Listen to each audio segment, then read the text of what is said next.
This task focuses on developing planning and operation algorithms for resilient multi-energy microgrids. The key idea is to integrate mobile sources.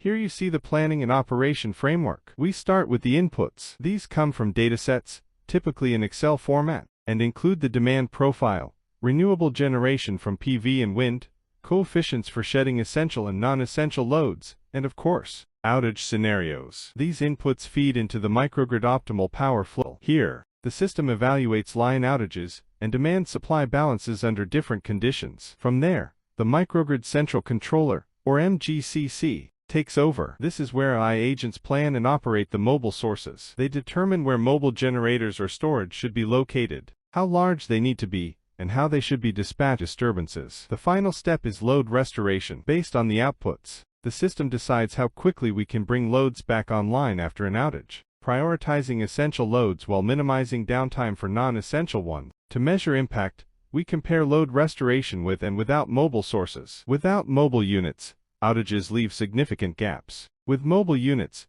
we see a marked improvement in restored loads, showing how these assets boost resilience. Our test case is the Xanthi network in Greece. Using geographic and power system data, we modeled a 125-bus system with distributed generators and critical loads. The aim is to ensure continuous supply for 8 essential loads while analyzing different outage scenarios. In normal operations, both grid supply and distributed generation contribute, though congestion leads to some non-essential shedding. When the main grid goes out, distributed generators keep essential loads supplied, but non-essential shedding rises significantly. And when a key line, line 46, fails, we see major of essential loads, revealing the network's vulnerability. As shown here, local distributed generators are the main contributors to supply. They provide most of the demand during the day. The main grid comes in mainly during peaks, in the early morning and again at night, when demand exceeds the distributed resources. Essential loads are always fully supplied,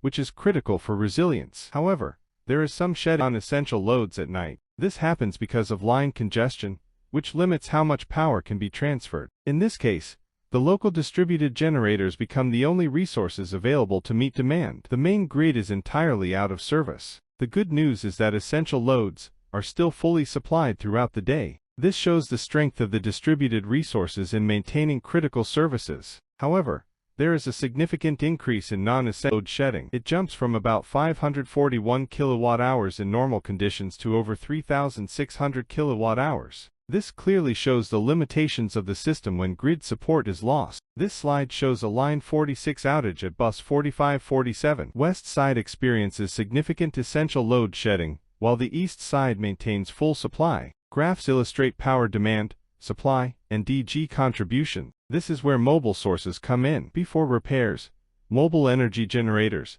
and storage support the west side of the network. Once repairs are completed, the grid and distributed resources resume dominance. The flexibility and mobility of these units make them crucial for rapid recovery. To summarize, the Xanthi demo shows that essential loads can be protected under grid outages, but line outages expose vulnerabilities due to the radial topology. Mobile sources significantly enhance resilience by providing rapid, flexible support. Our current technology readiness level is 4, and we see strong potential for real-world deployment, especially under extreme weather scenarios.